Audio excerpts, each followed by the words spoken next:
Hello! Today I am going to show you how to make gluten-free tortillas that will be flexible and soft and won't tear easily and pretty cheap to make. I have here some rolled oats. This is 1/2 cup.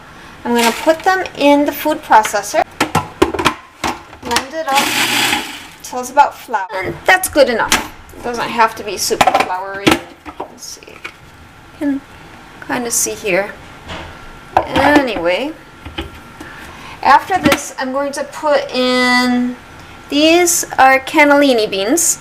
However, I just use whatever beans I happen to have on hand. I've used black beans. They make a delightfully purple tortilla, lavender. Garbanzo beans. I've used lentils, red lentils. Anyways, whatever I have on hand.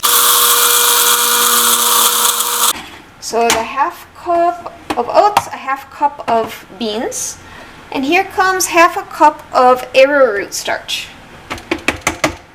Cup of arrowroot starch.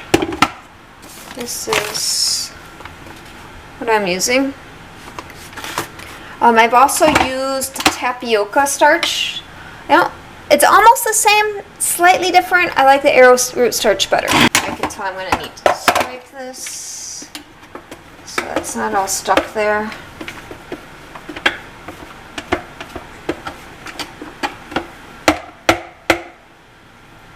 So my family is gluten-free, kids are dairy-free, and there's many other food reactions. So we've had to figure out how to make all of our own bread products, because even the gluten-free ones in the store are have ingredients that my kids and I can't have. So then I put in some salt. Let's see, just a bit in my hand, and then I put it in. And now is time for the water, and I don't even know how much water I use. So I have here 12 ounces. Let's put in some, mix it.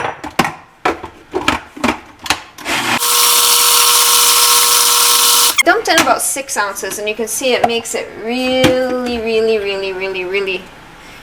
watery. That's maybe a little more than normally I would dump in initially.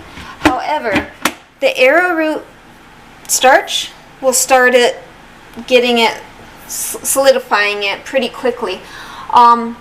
So now what I'm going to do is I'm going to get the skillet ready, and by the time we're ready to use that, I'll probably be just about right. So let's see here. Here's my skillet. It's a really big, heavy metal skillet. It's been on a very low flame for a while, and I'm going to coat the bottom with safflower oil. We use safflower flour because it's the least allergenic. I think you could probably use just about any oil that works for your family.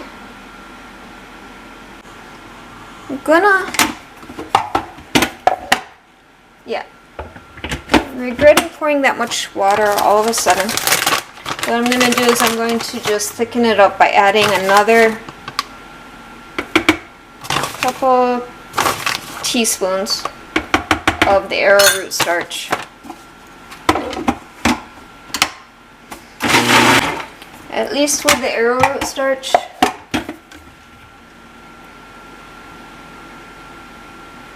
that's the ingredient that makes it very flexible and soft. I'm going to add another couple teaspoons. So normally when I make this, I'm just dumping ingredients. This is the first time I've ever actually measured, which means that every time I make it, it's a little bit different. Well, let's give it a go with this. It's quite runny, but I'm going to pour some into the bottom, and I give it a tip it around a little bit to make it spread.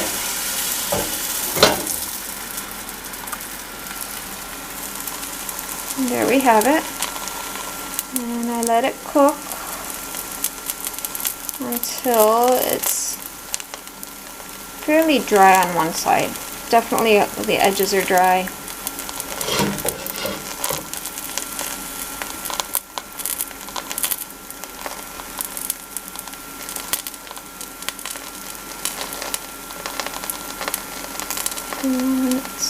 It's taking a little longer than normal because I put in a little too much water initially.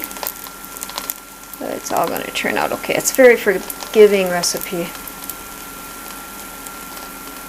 And okay, one moment. There we go. Okay, now I'm going to, do you see how it's kind of separating here? That tells me it's ready to flip. So put that down a second. Give it a flip. This is what the side looks like. Let it cook a bit on the other side. The other side will go a lot faster.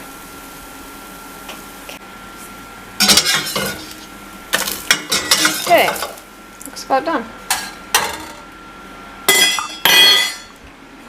And here you have it. What the finished tortilla looks like. It's yeah, what's going on here? You can see it's very flexible. It does not break. It will hold quite a bit. It's I'm going to tear this one. You can see it's stretchy. So I'm going to turn the camera off and fry up the rest. Okay, and here we are. The tortillas are made. Came to 9 tortillas, about the size. So here are some tortillas that I found in the fridge from the other day. These ones were made with black beans. You can see they're kind of purplish. They also have a, the batter was much thicker, so when it was poured out on the frying pan, it didn't spread as thinly. You can see how different they are from these. So they'll come out different every time, depending, and yet either way, they're tasty and edible. And here's a finished taco. I got chicken sauteed with some garlic and onions, lettuce, and a little drizzle of goat smoked kefir instead of sour cream on top. And here you'll see how it's flexible, how it holds together, it's not ripping, works really well.